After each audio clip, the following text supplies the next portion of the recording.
10 hari terakhir ini adalah puncaknya kita berdoa. Optimalkan, boleh jadi itu menjadi puncak dari jawaban. Puncak kita bertobat. Dan puncak kita menunjukkan kesungguhan kepada Allah saat sebagian orang-orang yang bahkan mengatakan beriman sedang disibukkan oleh urusan dunianya.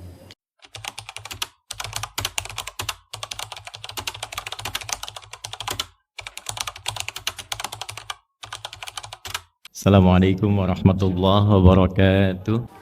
Alhamdulillah, seluruh curahan nikmat yang Allah anugerahkan kepada kita semua selaku hamba-Nya sampai detik ini telah mengantarkan kita khususnya dalam perjalanan waktu ke 10 hari di penghujung Ramadan 1445 Hijrah.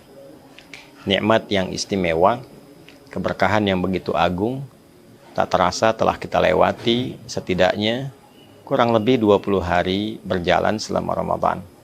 Semoga Allah Subhanahu wa Ta'ala berkenan menerima seluruh amal ibadah yang telah kita tunaikan, mengabulkan doa-doa kita, mengampuni dosa-dosa yang pernah kita kerjakan, dan mengantarkan kita pada perubahan terbaik dalam berkehidupan.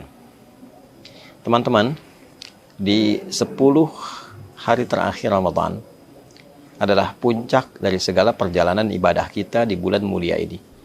Sekaligus akan mengantarkan kita pada keistimewaan yang tidak biasa, pada keagungan yang begitu menggetarkan kepada jiwa, dan mendatangkan peluang yang begitu dahsyat yang boleh jadi tidak ditemukan di waktu-waktu lainnya. Terekam dalam hadis riwayat Al-Imam Al-Bukhari yang tersambung sanadnya pada ibunda kita yang sangat mulia, Sayyidah Aisyah radhiyallahu taala anha. Didokumentasikan riwayat ini oleh Al-Imam Al-Bukhari dalam kitab sahihnya nomor hadis 2024. Sayyidah Aisyah menyampaikan, atau kama qalat, "Idza dakhala al-ashru min Ramadan." Di riwayat lain, "Idza dakhalatil ashru." Jika telah tiba 10 hari terakhir di bulan Ramadan, syadda an-nabiyyu sallallahu alaihi wasallam mi'zarahu wa ahya lailahu wa aiqadha ahlahu. Adalah Nabi sallallahu alaihi wasallam memiliki kebiasaan beliau mengencangkan sarungnya, kemudian beliau menghidupkan malamnya, dan beliau membangunkan keluarganya. Tafsir ulama, terutama para pakar hadis, dari 3 kebiasaan Nabi sallallahu alaihi wasallam ini memberikan satu kesimpulan bahwa ada yang istimewa di 10 hari terakhir di bulan Ramadan sampai Nabi mengencangkan sarungnya. Ini gambaran dari 2 hal. Yang pertama adalah mengencangkan sarung itu satu kinayah dalam bahasa Arab untuk menunjukkan menepikan pergaulan dengan istri dalam hal hubungan biologis, karena ada sesuatu yang sangat penting yang ingin diburu. Saking pentingnya hubungan biologis dengan istri pun ditepikan terlebih dahulu untuk mengejar sesuatu yang sangat istimewa ini. Ini juga menggambarkan bagian kedua, sesuatu yang disimbolkan dengan pengencangan sarung yang biasa digunakan untuk beraktivitas ibadah, menunjukkan peningkatan ibadah yang lebih dari sebelum-sebelumnya. Kuatkan lagi, kencangkan ikat pinggang. Itu artinya kita menyiapkan sesuatu pada sesuatu yang penting, yang ingin kita tambah durasinya, tambah kualitasnya, tambah kuantitasnya. Maka ketika Nabi disebutkan mengencangkan sarungnya, ini menunjukkan bahwa beliau ingin meningkatkan kualitas dan kuantitas ibadahnya dalam rangka pendekatan lebih kepada Allah Subhanahu wa Ta'ala di 10 hari terakhir. Lalu ahya lailahu, beliau menghidupkan malamnya. Malam dihidupkan, keterangan para periwayat menunjukkan bahwa satu, peningkatan ketaatan kepada Allah Subhanahu wa Ta'ala. Menghidupkan malam bisa berarti menghidupkan dengan sholat. Ada tambahan yang kelak kita bisa bahas di pertemuan yang lain tentang kebolehannya menunaikan sholat malam setelah sholat tarawih. Secara teknis kita akan bahas di pertemuan sesi yang lain. Bila ditutup dengan witir, bagaimana teknis malamnya. Bila witir diakhirkan, bagaimana teknis pembaginya. Secara singkatnya, Nabi menghidupkan malam-malam di akhir Ramadan ini dengan ibadah, dengan ketaatan. Boleh jadi dengan tilawah Al-Quran.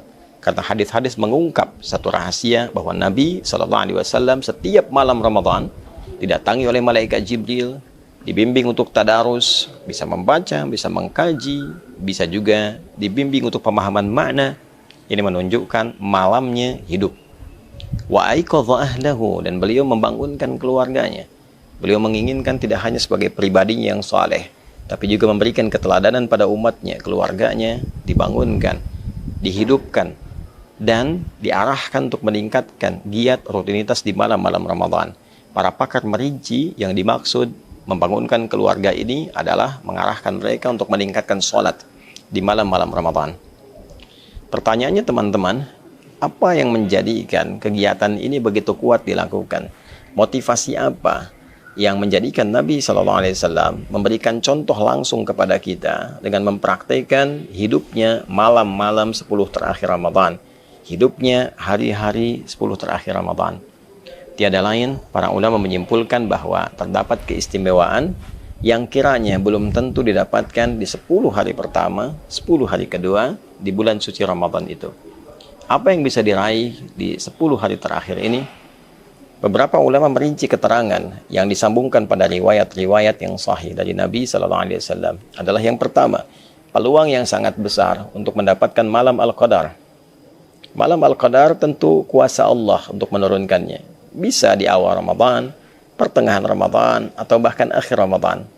Namun kebiasaan yang berlangsung pada kehidupan Nabi SAW, salah satu riwayat sering menunjukkan bahwa kedatangan malam Al-Qadar seringkali terjadi di akhir-akhir Ramadan.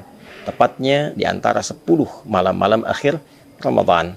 Sehingga beberapa riwayat pernah menunjukkan, ada yang menyimpulkan pernah terjadi malam 27, ada yang menyimpulkan pernah terjadi malam 23, sehingga dari untaian riwayat ini ada yang bahkan memburu malam-malam ganjilnya. Sekalipun kuasa Allah bisa mendatangkan di malam genapnya, ganjil bisa, genap bisa. Artinya 10 malam terakhir Ramadan begitu istimewa. Saat seseorang mendapati malam Al-Qadar itu, artinya ia mendapatkan anugerah tak terkira. Semua kegiatan yang dikerjakan dalam bentuk ibadah dilipat gandakan sampai dengan lebih dari 1000 bulan. Bila 1000 bulan saja kita konversi, setidaknya ada 85 tahun, maka sekali baca Al-Quran, satu huruf nilainya sama dengan 85 tahun kita membacakan itu.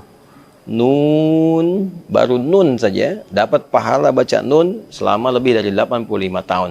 Maka bagaimana dengan orang yang sholat sunnah? Bagaimana dengan orang yang istighfar? Bagaimana dengan orang yang berdoa? Kualitasnya semakin menjadi luar biasa. 10 malam terakhir adalah puncak dari pembuktian semua hasil ibadah kita di 10 hari pertama dan 10 hari kedua. Saya sering gambarkan, kalau orang sudah merasakan nikmatnya satu makanan, tentu dia akan berburu lebih kuat lagi tentang makanan itu. Kalaupun kita kasih contoh yang sederhana, 10 hari pertama diberi kerupuk, 10 hari kedua diberi kerupuk, begitu masuk 10 hari ketiga, bukankah kita sudah menunggu kerupuknya? Apalagi kalau menunya begitu lezat. Maka orang-orang yang menikmati 10 hari pertama, 10 hari kedua, dia akan semakin mengencangkan ikat pinggangnya untuk menghidupkan 10 hari terakhir, karena ini puncak Ramadan. Belum tentu bertemu dengan Ramadan di tahun yang akan datang. Karena itulah kemudian 10 hari terakhir ini adalah puncaknya kita berdoa. Optimalkan, boleh jadi itu menjadi puncak dari jawaban. Puncak kita bertobat. Dan puncak kita menunjukkan kesungguhan kepada Allah saat sebagian orang-orang yang bahkan mengatakan beriman sedang disibukkan oleh urusan dunianya.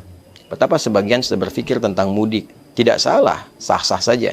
Dan boleh jadi kita berhusnudzan di perjalanan mereka mengisi dengan tilawah, mengisi dengan ibadah, alhamdulillah. Sebagian masih sibuk dengan berdagang, mengejar setoran, mengejar THR, mengejar pembagian, bahkan mengejar untuk target lebaran. Berapa omset yang harus didapatkan. Di saat orang mengejar omset dunia, ada orang yang berpikir investasi mengejar omset akhirat. Maka dia tukar dunianya untuk mengejar akhiratnya. Dan itu luar biasa. Pada saat itu bisa kita lakukan, maka rahmat Allah turun dengan lebih luas di situ. Pertaruhan antara akhirat kita yang meninggalkan sementara kegiatan dunia, atau kita tarik dunia menuju akhirat, itulah yang berpeluang besar menghadirkan rahmat Allah sehingga mampu membebaskan kita dari ancaman neraka. Itu sebabnya 10 hari terakhir sebagian ulama berkomentar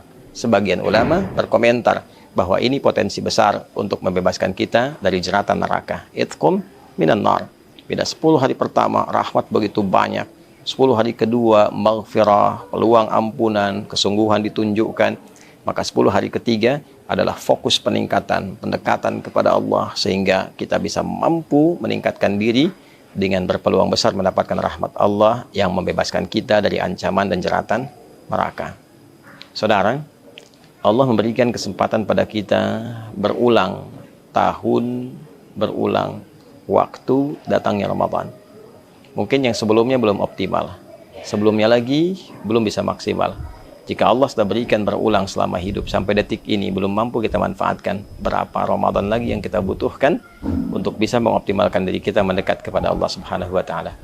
Semoga 10 hari terakhir ini kita mendapatkan keistimewaannya, kita meraih peluangnya, dapat malam Al-Qadar, dapat ampunan dari Allah, terkabul doa kita, dan diberikan oleh Allah kebahagiaan untuk kembali kepada fitrah, menyongsong Idul Fitri yang lebih baik untuk diri kita, keluarga kita, masyarakat kita, bangsa, negara kita, dan khususnya umat Islam di dunia ini dan kehidupan berperikemanusiaan dalam skala yang lebih luas.